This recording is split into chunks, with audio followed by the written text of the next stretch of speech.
अस्सलाम वालेकुम। मेरा नाम है मुजाहिद हसनैन और आप देख रहे हैं स्टार्टिंग आउट विद प्रोग्रामिंग। इस लेक्चर के अंदर हम डिस्कस करेंगे पॉलीमॉर्फिज्म। अब पॉलीमॉर्फिज्म का भी ये मतलब होगा हमारे पास कि टेकिंग मैनी फॉर्म्स। एक ऑब्जेक्ट जो है ना वो एक से ज़्यादा फॉर्म्स ले सकता है। अब इसका क्या मतलब है? सपोज़ करें यहाँ पे हमारे पास एक ऑब्जेक्ट है ड्राइव्ड क्लास का, यानी जो चाइल्ड क्लास है हमारे पास, ड्राइव्ड डी। अब इस ऑब्जेक्ट से मैं कौन-कौन से फंक्शंस कॉल कर सकता हूँ? मैं इससे बेस क्लास के जितने भी पब्लिक फंक्शंस हैं, वो भी सारे कॉल कर सकता हूँ और चाइल्ड क्लास के जितने भी सारे फंक्शंस हैं, वो भी कॉल कर सकता हूँ। जितने भी पब्लिक फंक्शंस होंगे, वो बेस और चाइल्ड के, वो मैं दोनों कॉल कर सकता हूँ। और अगर मेरे पास जो है ना, वो बेस और चाइल्ड दोनों के अंदर कोई भी ओवरराइडिंग फंक्शन है, अब वो जो ओवरराइडिंग फंक्शन है, वो सिर्फ़ और सिर्फ़ मैं किसका कॉल कर सकता हूँ? वो मैं चाइल्ड का कॉल कर सकता हूँ। अब अगर मैं इस जो मेरा ये जो ऑब्जेक्ट है इसको मैं कन्वर्ट कर दूं into its parent form parent class. मैं इसको पेरेंट ऑब्जेक्ट के अंदर इसको कन्वर्ट कर दूं। अब वो कैसे कन्वर्ट होगा? उसके लिए सिंपली मुझे एक बेस क्लास का ऑब्जेक्ट लेना पड़ेगा। बेस ओबीजे बेस क्लास का एक मैंने ऑब्जेक्ट लिया और उसको मैंने इनिशियलाइज करवा दिया इस चाइल्ड क्लास के ऑब्जेक्ट से। अब इससे क्या होगा कि ये जो डी ऑब्जेक्ट है ये कन्वर्ट हो जाएगा पेरेंट क्लास के अंदर। अब जब ये पेरेंट क्लास के अंदर कन्वर्ट होगा तो अब इससे जो मैं फंक्शंस कॉल कर सकता हूँ वो सिर्फ और सिर्फ बेस क्लास के फंक्शंस ही मैं कॉल कर सकता हूँ। चाइल्ड क्लास वाले फंक्शन जो है ना वो नहीं मैं कॉल कर सकता। अब अगर मैं ओबीजे से सिर्फ और सिर्फ जो है ना वो फंक्शंस कॉल कर सकता हूँ बेस क्लास के, तो इट मीन्स कि जो ओवर रिडन फंक्शन है वो भी मैं किसके कॉल करूंगा, वो मैं बेस क्लास के कॉल कर पा रहा हूँ। पिछले लेक्चर के अंदर जब ओवरराइडिंग हम कर रहे थे तो वहाँ पे मैंने आपको बताया था कि जो ड्राइव्ड क्लास का फंक्शन है, अगर उसके ज़रिए आपने बेस क्लास का फंक्शन कॉल करना है तो हम D dot base scope resolution operator then हमारा जो फंक्शन का नाम है हम वो लिख के उसको कॉल कर सकते हैं। लेकिन एक आप तरीका जो है ना वो पॉलीमॉर्फिज्म का भी यूज़ कर सकते हो। पॉलीमॉर्फिज्म के अंदर आप अपनी चाइल्ड क्लास के ऑब्जेक्ट को कन्वर्ट करो बेस क्लास के अंदर, देन बेस क्लास से जब आप अपने फंक्शन को कॉल करोगे ओवररिडन फंक्शन को, तो वो किसको कॉल करेगा? वो बेस क्लास के फंक्शन को कॉल करेगा, ना कि चाइल्ड क्लास वाले फंक्शन को। अब ये सारा काम जो है ना, इसके अंदर अभी तक हमारा जो है ना वर्चुअल फंक्शंस इन्वॉल्व्ड है। अब जब तक हमारे वर्चुअल फंक्शंस जो है ना वो इन्वॉल्व नहीं होंगे, तब तक हमारे पास जो है ना जो कंपाइलर डिसाइड करता है ना कि उसने कौन सा फंक्शन कॉल करना है, वो स्टैटिक होता है यानी कंपाइल टाइम पे होता है। तो ये हमारे पास कौन सी पॉलीमॉर्फिज्म होगी? ये स्टैटिक पॉलीमॉर्फिज्म होगी अनलेस कि हम वर्चुअल फंक्शंस को यूज करें। तो वर्चुअल फंक्शंस के बगैर हमारे पास कौन सी होगी बाइंडिंग? स्टैटिक बाइंडिंग होगी। यानी स्टैटिक बाइंडिंग में क्या होता है कि हमारे पास जो कंपाइलर है ना वो ये देखता है कि जो ऑब्जेक्ट फंक्शन को कॉल कर रहा है ना वो किस क्लास का है। जब हम डी से हम कॉल करते हैं ना कि अगर मैं डी से फंक्शन कॉल करूँ ना प्रिंट वाला, जो पिछले लेक्चर के अंदर हमने देखा था फंक्शन ओवरराइडिंग में। डी से अगर मैं प्रिंट वाला फंक्शन कॉल करूँगा तो कंपाइलर देखता है कि डी किस क्लास का ऑब्जेक्ट है। चाइल्ड क्लास का है तो वो किस क्लास का फंक्शन कॉल करेगा? चाइल्ड क्लास वाला जो प्रिंट वाला फंक्शन है ना वो कॉल कर लेगा। और जब मैं अपने इस चाइल्ड क्लास के डी को कन्वर्ट कर देता हूँ इनटू इट्स पेरेंट क्लास, फिर अगर मैं इस ओबीजे से वो फंक्शन कॉल करूँगा ना ओबीजे डॉट प्रिंट, जो कि ओवररिडन फंक्शन है। अब कंपाइलर जो है ना वो देखेगा कि ये ओबीजे किस क्लास का ऑब्जेक्ट है। ओबीजे जो है ये बेस क्लास का ऑब्जेक्ट है। तो वो कौन-सा प्रिंट वाला फंक्शन कॉल करेगा? वो बेस क्लास वाला जो प्रिंट वाला फंक्शन है वो उसको कॉल करेगा। अब एक तरीका तो ये था कि हम अपने जो चाइल्ड क्लास है ना, उसका ऑब्जेक्ट कन्वर्ट कर सकते हैं इनटू इट्स बेस क्लास। इसमें एक और चीज़ भी है हमारे पास जो मोस्ट ऑफ द टाइम जिससे आप डील करोगे। वो ये है कि बेस क्लास का हमारे पास कोई एक पॉइंटर होगा बेस स्टैटिक पीटीआर और इस पॉइंटर के पास जो है ना एड्रेस होगा हमारे पास चाइल्ड क्लास का। यहाँ पे हम लिखेंगे न्यू ड्राइव्ड।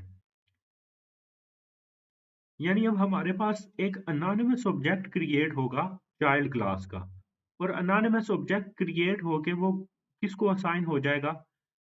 पेरेंट क्लास के पॉइंटर को। अब जब वो पेरेंट क्लास के पॉइंटर को वो असाइन होगा तो वो किस में कन्वर्ट हो जाएगा? इनटू इट्स बेस क्लास जो है वो कन्वर्ट हो जाएगा। अब जब वो बेस क्लास में कन्वर्ट हो जाएगा, ये भी जो है ना वो पॉलीमॉर्फिज्म करने का एक मेथड है। एक तरीका ये था जिसमें हम रेफरेंस ऑब्जेक्ट का यूज़ करते हैं। दूसरा मेथड ये है हमारे पास जिसमें हम पॉइंटर का यूज़ करते हैं। अब पॉइंटर में भी हमारे पास जो है ना वो सेम काम होगा कि अगर मैं पीटीआर से जो है ना कोई फंक्शन कॉल करता हूँ, पीटीआर एरो ऑपरेटर। अब मैं एरो इसलिए लगा रहा हूँ क्योंकि पीटीआर क्या है, पॉइंटर है। और पॉइंटर से अगर मैंने कोई फंक्शन कॉल करना होगा तो यहाँ तो उसे मुझे करना पड़ेगा, डी रेफरेंस करना पड़ेगा, या फिर मुझे एरो ऑपरेटर लगाना पड़ेगा। एरो ऑपरेटर लगा के मैं अगर प्रिंट वाला फंक्शन कॉल करूंगा तो वो कौन सा फंक्शन कॉल होगा? ये फंक्शन कॉल होगा मेरे पास बेस क्लास वाला।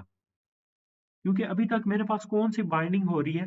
स्टैटिक बाइंडिंग हो रही है। अनलेस मैं अपना जो मेरा है ना फंक्शन, ओवर रिडन फंक्शन, उसको मैं बेस क्लास के अंदर जाके उसको मैं वर्चुअल बना दूं। अगर मैं उसको वर्चुअल बनाऊंगा तो तब जो है ना वो इस चीज से मुझे छुटकारा मिलेगा, स्टैटिक बाइंडिंग से। और वो ओवर रिडन फंक्शन हमेशा जो है वो चाइल्ड क्लास वाला ही कॉल करेगा। अगर मैं ये नहीं करता तो मेरे पास जो है ना हमेशा स्टैटिक बाइंडिंग ही होगी। अब वर्चुअल फंक्शन कैसे काम करते हैं ये देख लेते हैं। अब वर्चुअल फंक्शन में क्या होगा कि जो मेरे पास ओवररिडन फंक्शन है ना प्रिंट वाला, वॉइड प्रिंट, और आगे इसकी बॉडी है बेस क्लास के अंदर। बेस क्लास के अंदर मैंने इसके साथ सिंपली सिर्फ एक कीवर्ड लिख देना है वर्चुअल का। अब वर्चुअल का कीवर्ड लिखने से क्या होगा कि मेरे पास जो स्टैटिक बाइंडिंग है उसकी बजाय अब कौन सी बाइंडिंग होगी? डायनामिक बाइंडिंग होगी। यानी रन टाइम के ऊपर कंपाइलर डिसाइड करेगा कि उसने कौन सा प्रिंट वाला फंक्शन कॉल करना है, चाइल्ड का या फिर पेरेंट क्लास का। अब सपोज करें मैं अगेन अपने वो जो ड्राइव क्लास का ऑब्जेक्ट है मैं उसको कन्वर्ट करता हूँ into its parent class, drive D. फिर उसके बाद मैं बेस क्लास के ऑब्जेक्ट को असाइन करवाता हूँ base OBJ is equal to D. अब इवन दो ये डी कन्वर्ट हो जाएगा किसके अंदर? पेरेंट क्लास के अंदर। लेकिन अगर अब मैं इस ओबीजे के जरिए जो है ना फंक्शन अगर मैं कॉल करूंगा प्रिंट वाला, अब ये जो प्रिंट वाला फंक्शन है ये क्या है? ये वर्चुअल फंक्शन है। और वर्चुअल फंक्शन के लिए क्या हो जाएगा? जो हमारे पास जो है ना रैम के अंदर जो है ना एक वी टेबल बन जाएगा, वर्चुअल टेबल बन जाएगा। वर्चुअल टेबल जो है ना, ऐसा कोई भी फंक्शन जो वर्चुअल टेबल के अंदर मौजूद होगा, कंपाइलर उसके लिए जो है ना वो डायनामिक बाइंडिंग जो है ना यूज करेगा, स्टैटिक बाइंडिंग यूज नहीं करेगा। यानी कंपाइलर रन टाइम के ऊपर देखेगा कि इस ऑब्जेक्ट के पास एड्रेस किसका है। अब अगर आप देखो तो इस ओबीजे के पास एड्रेस किसका है? डी का एड्रेस है। तो अगर ओबीजे के पास डी का एड्रेस है तो कंपाइलर किस प्रिंट वाले फंक्शन को कॉल करेगा? चाइल्ड वाले फंक्शन को कॉल करेगा। अब जब हम स्टैटिक बाइंडिंग कर रहे थे तो स्टैटिक बाइंडिंग में जब हम अपने चाइल्ड क्लास के ऑब्जेक्ट को हम कन्वर्ट कर रहे थे पेरेंट क्लास के अंदर, तो पेरेंट क्लास के अंदर कन्वर्ट करने के बाद ओबीजे के जरिए हम सिर्फ और सिर्फ बेस क्लास वाले पब्लिक जो मेंबर्स है ना उनको कॉल कर सकते थे। इवन जो ओवर रिडन फंक्शंस थे वो भी किस क्लास के कॉल होंगे? बेस क्लास के। लेकिन जैसे ही हमने जो है ना वो ओवर रिडन फंक्शन को हमने किया वर्चुअल, अब उसको वर्चुअल करने के बाद हमारे पास क्या होगा कि हमारे पास जितने भी पब्लिक मेंबर्स हैं ना बेस क्लास के वो कॉल होंगे। और जो ओवर रिडन मेंबर्स हैं ना, ओवर रिडन मेंबर्स जो है वो हमारे किसके कॉल होंगे? वो चाइल्ड क्लास के कॉल होंगे। कंपाइलर देखेगा रन टाइम के ऊपर कि ये जो मेरा ओबीजे वाला ऑब्जेक्ट है इसके पास एड्रेस किसका है, और उसका एड्रेस दे के फिर वो कॉल कर लेगा। और ये हमारे पास अगर बेस क्लास का कोई पॉइंटर भी है ना, बेस स्टैटिक पीटीआर, और उसको मैं इनिशियलाइज करवा रहा हूँ ड्राइव क्लास के एड्रेस के साथ, तो ये इसके केस में भी ट्रू होगा।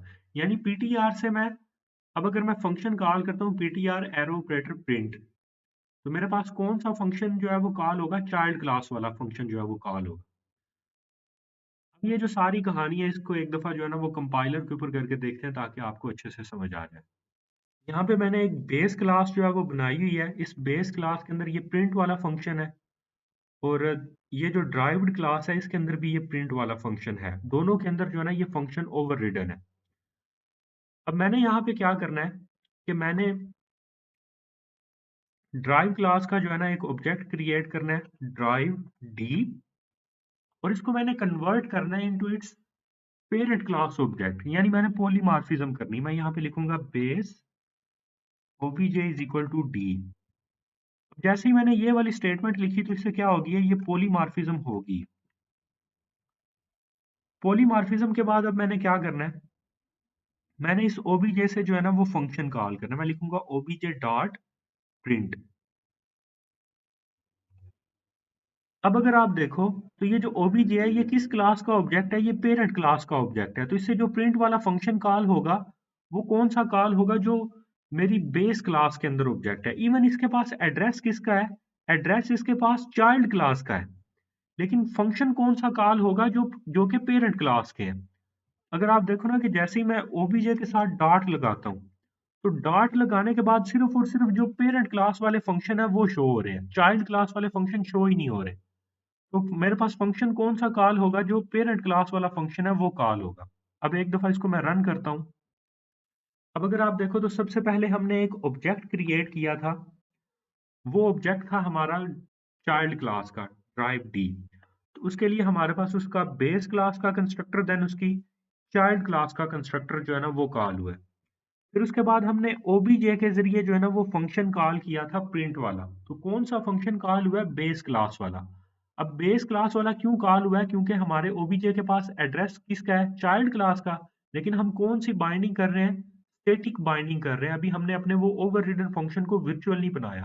तो स्टैटिक बाइंडिंग में क्या होता है कि जिस क्लास का ऑब्जेक्ट होगा जिससे हम कॉल कर रहे हैं, ओबीजे से हम कॉल कर रहे हैं, उसी से ही जो कंपाइलर है ना उसी का ही फंक्शन कॉल कर लेगा। देन उसके बाद जैसे रिटर्न जीरो हुआ, रिटर्न जीरो के ऊपर जो है ना डिस्ट्रक्टर ऑफ बेस क्लास। अब ये डिस्ट्रक्टर ऑफ बेस क्लास किसके लिए कॉल हुआ? वो जो ओबीजे था ना उसके लिए हुआ। ओबीजे किस क्लास का था? ओबीजे था हमारा बेस क्लास का था। लेकिन अगर आप देखो तो वो ओबीजे के लिए कोई भी कंस्ट्रक्टर कॉल नहीं हुआ, क्योंकि उसको हमने इनिशियलाइज किससे करवाया? चाइल्ड क्लास से करवाया। उसका अपना कंस्ट्रक्टर कॉल ही नहीं हुआ, उसके लिए सिर्फ उसका डिस्ट्रक्टर कॉल हुआ है। देन उसके बाद हमारा वो जो डी था ना, डी के लिए उसकी चाइल्ड क्लास का भी और उसकी बेस क्लास का भी जो डिस्ट्रक्टर है वो दोनों कॉल हो गए। एक दफा इसकी आउटपुट जो है ना वो मैं दोबारा समझा देता हूँ। सबसे पहले हमने ये एक ऑब्जेक्ट क्रिएट किया ड्राइव डी। डी के लिए सबसे पहले इसकी जो बेस क्लास का कंस्ट्रक्टर है वो कॉल हो जाएगा। देन इसके लिए इसकी जो चाइल्ड क्लास वाला कंस्ट्रक्टर है वो कॉल हो जाएगा। तो दो स्टेटमेंट वो प्रिंट हुई। फिर उसके बाद हमने जो है ना ये बेस क्लास का एक ऑब्जेक्ट क्रिएट किया ओबीजे। अब ओबीजे को हमने इनिशियलाइज किससे करवाया? इस डी से करवा दिया। तो ओबीजे के लिए अपना इसका जो कंस्ट्रक्टर है ना वो कॉल ही नहीं हुआ, जिसका जो ओबीजे का अपनी पेरेंट क्लास वाला कंस्ट्रक्टर है वो कॉल ही नहीं हुआ। फिर ओबीजे से हमने वो प्रिंट वाला फंक्शन कॉल किया, तो इसके लिए हमारे पास स्क्रीन पे प्रिंट हुआ बेस क्लास। जैसे रिटर्न जीरो हुआ, रिटर्न जीरो होते ही जो ओबीजे था ना ये रैम से डिलीट हुआ। तो जैसे ये ओबीजे रैम से डिलीट हुआ तो डिस्ट्रक्टर ऑफ बेस क्लास जो है ना वो कॉल हो गया। फिर उसके बाद ये जो डी वाला ऑब्जेक्ट है ये भी डिलीट हुआ। जैसे ये डी वाला ऑब्जेक्ट डिलीट हुआ तो एक दफा हमारे पास जो है ना वो destructor of child class, then उसके बाद डिस्ट्रक्टर ऑफ बेस क्लास जो है ना ये स्क्रीन के ऊपर प्रिंट हुआ। एक दफा मैं दोबारा आपको जो है ना ये प्रोग्राम रन करके इसकी आउटपुट जो है ना वो दिखा देता हूँ। अगर आप देखो तो स्क्रीन के ऊपर सबसे पहले जो डी वाला ऑब्जेक्ट हमने क्रिएट किया था उसके लिए उसकी बेस क्लास और चाइल्ड क्लास का कंस्ट्रक्टर कॉल हुआ है। देन ओबीजे से हमने जो प्रिंट वाला फंक्शन कॉल किया था उसकी वजह से स्क्रीन के ऊपर बेस क्लास प्रिंट हुआ है। देन वो जो ओबीजे वाला ऑब्जेक्ट जब डिलीट हुआ है तो उसके लिए कंस्ट्रक्टर डिस्ट्रक्टर कॉल हुआ है उसका। फिर उसके बाद डिस्ट्रक्टर कॉल हुआ है हमारे पास वो डी वाले ऑब्जेक्ट के लिए, उसकी चाइल्ड क्लास का भी और बेस क्लास का भी। अब यही काम जो है ना हम एक दफा हम वो पॉइंटर की मदद से भी करके देखते हैं, क्योंकि उसके अंदर जो कॉलिंग है ना कंस्ट्रक्टर्स की और डिस्ट्रक्टर्स की वो थोड़ी सी डिफरेंट हो जाती है। तो वो हम उसकी मदद से भी एक दफा देख लेते हैं। हम बेस क्लास का एक पॉइंटर लेंगे, बेस स्टैटिक ओबीजे, और फिर इस ओबीजे को हम इनिशियलाइज करवा देंगे ड्राइव क्लास के ऑब्जेक्ट के साथ।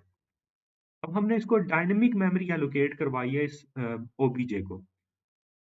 और ओबीजे से जब हमने प्रिंट वाला फंक्शन कॉल करना है तो हम एरो ऑपरेटर का यूज करेंगे। अभी एक दफा इसकी एक्सपेक्टेड आउटपुट देख लेते हैं। सबसे पहले क्या होगा कि ये जो न्यू ड्राइव है ना इसकी मदद से एक अनोनिमस ऑब्जेक्ट क्रिएट होगा ड्राइव क्लास का। जैसे ड्राइव क्लास का ऑब्जेक्ट क्रिएट होगा तो उसकी बेस और उसका जो हमारा चाइल्ड क्लास का कंस्ट्रक्टर है वो कॉल हो जाएगा। देन उसके बाद वो इनिशियलाइज हो जाएगा इस ओबीजे को। ओबीजे के लिए अपना कोई भी जो है ना वो कंस्ट्रक्टर या कंस्ट्रक्टर कॉल नहीं होगा, क्योंकि इसको हमने इनिशियलाइज किससे करवा दिया है? चाइल्ड क्लास के ऑब्जेक्ट से करवा दिया है। फिर हम ये प्रिंट वाला फंक्शन कॉल करेंगे तो स्क्रीन के ऊपर जो है ना वो बेस क्लास वाला जो है ना फंक्शन प्रिंट वाला वो कॉल हो जाएगा। क्योंकि स्टैटिक बाइंडिंग चल रही है अभी तक हमने वर्चुअल फंक्शंस नहीं बनाए। देन उसके बाद जैसे रिटर्न 0 होगा, अब रिटर्न 0 पे जो है ना, यहाँ पे कोई भी जो है ना वो डिस्ट्रक्टर जो है ना वो कॉल नहीं होगा, क्योंकि डायनेमिक मेमोरी एलोकेशन हो रही है। डायनेमिक मेमोरी एलोकेशन में क्या होगा कि अगर ऑब्जेक्ट डिलीट नहीं हो, हम खुद से नहीं करवाएंगे, तो कोई भी डिस्ट्रक्टर कॉल नहीं होगा। तो एक दफा इसको मैं रन करता हूँ, इसकी आउटपुट देखिएगा। अब अगर आप देखो, तो जैसे ही वो न्यू ड्राइव्ड की मदद से हमने वो अनोनिमस ऑब्जेक्ट क्रिएट किया ड्राइव्ड क्लास का, तो स्क्रीन पे हमारे पास आया constructor of base, constructor of derived. Then उसके बाद हमने जो ओबीजे की मदद से वो प्रिंट वाला फंक्शन कॉल किया, तो वो जो बेस क्लास वाला फंक्शन था वो कॉल हो गया और कोई भी डिस्ट्रक्टर कॉल नहीं हुआ, क्योंकि डायनेमिक मेमोरी एलोकेशन आ रही है और डायनेमिक मेमोरी एलोकेशन में तब तक डिस्ट्रक्टर कॉल नहीं होगा अनलेस हम उसको खुद से डिलीट करवाएं।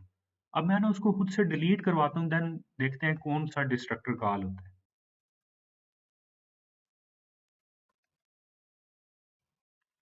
अब यहाँ पे जैसे ही मैंने लिखा ना डिलीट ओबीजे, ओबीजे को डिलीट करने से क्या होगा कि जो ओबीजे पॉइंटर है वो डिलीट हो जाएगा।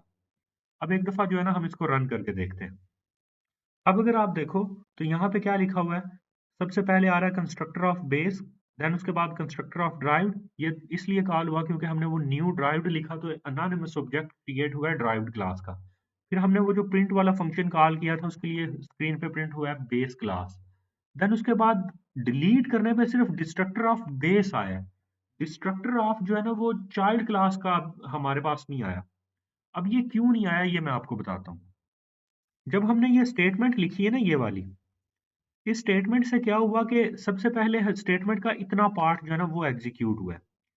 इतना पार्ट एग्जीक्यूट होने से क्या हुआ कि अनोनिमस ऑब्जेक्ट क्रिएट हुआ ड्राइव्ड क्लास का। और वो ड्राइव क्लास का अनोनिमस ऑब्जेक्ट जब क्रिएट हुआ, तो उसने उसका बेस क्लास का कंस्ट्रक्टर और चाइल्ड क्लास का कंस्ट्रक्टर जो है वो कॉल कर लिए। देन जब ये इनिशियलाइज हुआ है ना ओबीजे को, ओबीजे को इनिशियलाइज होते हुए ये कन्वर्ट किस में हो गया, इनटू इट्स बेस क्लास।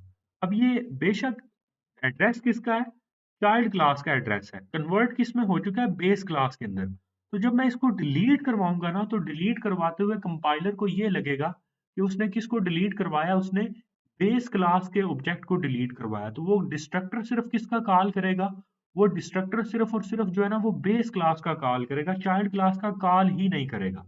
तो ये प्रॉब्लम जो है ना ये हमारे पास आएगी इसके अंदर, स्टैटिक बाइंडिंग के अंदर, कि अगर हम जो है ना वो अपनी पॉलीमॉर्फिज्म करते हैं और पॉलीमॉर्फिज्म के अंदर हम ऑब्जेक्ट को जो है ना वो डायनेमिक मेमोरी एलोकेशन करवाते हैं, और जब हम वो ऑब्जेक्ट डिलीट करवाएंगे ना, तो वो चाइल्ड क्लास का जो डिस्ट्रक्टर है उसको वो डिलीट ही नहीं करवाएगा, और अगर वो उसको डिलीट नहीं करवाएगा तो ये मेमोरी लीक का जो है ना ये वजह बन सकता है कि इससे मेमोरी लीक्स हो सकती हैं, सिक्योरिटी का प्रॉब्लम आ सकता है, डाटा लीक हो सकता है आपका। तो अब इसको रिजॉल्व कैसे करें कि हमारे जो कंस्ट्रक्टर और डिस्ट्रक्टर का प्रॉपर ऑर्डर है वो प्रॉपर ऑर्डर में के अंदर जो है ना ये कॉल हो। इसको रिजॉल्व करने के लिए सिंपली हमें क्या करना पड़ेगा, जो हमारी बेस क्लास का डिस्ट्रक्टर है उसको हमें विर्चुअल बनाना पड़ेगा। सिर्फ यहाँ पे इसके साथ जो है ना एक कीवर्ड लिखना पड़ेगा विर्चुअल। अब इससे होगा क्या, जैसे ही हम ये डिलीट वाली स्टेटमेंट लिखेंगे ना, डिलीट ओबीजे, तो कंपाइलर को पता है कि ये ओबीजे किस क्लास का है, बेस क्लास का है। तो वो बेस क्लास के इसके ऊपर जाएगा डिस्ट्रक्टर के ऊपर, और डिस्ट्रक्टर के साथ जैसे ही वो वर्चुअल का कीवर्ड देखेगा ना, वो फौरी तौर पे सबसे पहले इसकी चाइल्ड क्लास के पास जाएगा। चाइल्ड किस क्लास के पास जाएगा, जिसका इसको मैंने जो है ना वो ऑब्जेक्ट इनिशियलाइज करवाया हुआ है, इसका डिस्ट्रक्टर कॉल करेगा। इसका डिस्ट्रक्टर कॉल करवाने के बाद देन वो वापस बेस क्लास पे आके उसका जो डिस्ट्रक्टर है ना वो कॉल करवाएगा। तो अब इसको एक दफा रन करते हैं। अब जो वो इनहेरिटेंस करते हुए हमारे पास एक प्रॉपर ऑर्डर होता है ना कंस्ट्रक्टर और डिस्ट्रक्टर कॉल होने का, अब उस ऑर्डर के अंदर वो जो है ना वो प्रिंट होंगे। अब सबसे पहले हमारे पास यहाँ पे डी ऑब्जेक्ट जब क्रिएट हुआ अनोनिमस, तो उसके लिए उसके कंस्ट्रक्टर और बेस और चाइल्ड क्लास का दोनों का कॉल हो गया। देन उसके बाद बेस क्लास वो जो प्रिंट वाला फंक्शन है वो प्रिंट हुआ, और फिर जैसे ही वो डिलीट ओबीजे हमने किया, तो पहले डिस्ट्रक्टर अब कौन सा कॉल हो रहा है, ड्राइव क्लास का। लेकिन इससे पहले हमारे पास क्या हो रहा था कि ये वाला कॉल ही नहीं हो रहा था, क्योंकि हमने ऊपर वो बेस क्लास का जो डिस्ट्रक्टर है उसको विर्चुअल नहीं बनाया हुआ था। तो फिर उसके बाद अब कौन सा कॉल हो रहा है, देन पहले चाइल्ड का कॉल हो रहा है डिस्ट्रक्टर, फिर उसके बाद बेस क्लास वाला डिस्ट्रक्टर कॉल हो रहा है। अब ये प्रॉब्लम तो हमारी जो है वो सॉल्व हो गई। अब हम नेक्स्ट क्या करेंगे, अब नेक्स्ट हम ये करेंगे कि हमने ये जो प्रिंट वाला फंक्शन जो है ना जिसको हमने ओवरराइड किया है, इस प्रिंट वाले फंक्शन को हम क्या करेंगे, इसको हम वर्चुअल बना देंगे। अब जैसे ही मैं इसको वर्चुअल बना दूंगा, तो वर्चुअल बनाने से क्या होगा कि अब मेरे पास स्टैटिक बाइंडिंग की बजाय कौन सी बाइंडिंग होगी, डायनेमिक बाइंडिंग होगी। यानी इवन दो ये जो न्यू ड्राइव्ड है, ये किसके अंदर कन्वर्ट हो जाएगा, into its base class convert हो जाएगा।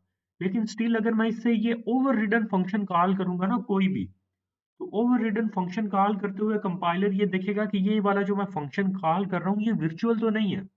जैसे ही कंपाइलर ये देखेगा ना ये प्रिंट वाला फंक्शन क्या है, वर्चुअल है। ये अगर आप देखो इसके ऊपर जैसे ही मैं एरो ला रहा हूँ तो वो बता रहा है inline virtual void base class का ये वर्चुअल फंक्शन है। अब वर्चुअल फंक्शन के ऊपर जैसे ही वो आएगा तो वो देखेगा कि मेरे ओबीजे के पास एड्रेस किसका है। ओबीजे के पास एड्रेस है चाइल्ड क्लास का।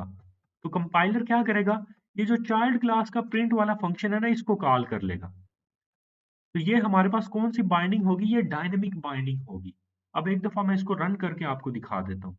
अब अगर आप देखो तो स्क्रीन के ऊपर सबसे पहले स्क्रीन पे प्रिंट हुआ है constructor of base and derived, क्योंकि हमने वो न्यू ड्राइव्ड जो है ना वो रन जैसे ही हुआ ना में सब्जेक्ट क्रिएट हुआ उसके लिए बेस और ड्राइव क्लास का जो कंस्ट्रक्टर है वो कॉल हो गया।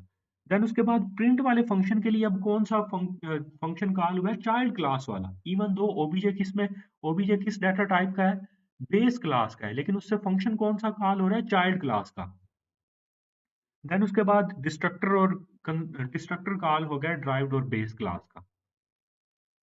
आई होप आपको पॉलीमॉर्फिज्म, फंक्शन ओवरराइडिंग और पॉलीमॉर्फिज्म के अंदर स्टैटिक और डायनामिक बाइंडिंग की अच्छे से समझ आ गई होगी। मजीद लेक्चर्स के लिए चैनल को सब्सक्राइब कर लें और बेल आइकन को भी हिट कर लें ताकि आपको अपडेट मिल जाए। शुक्रिया।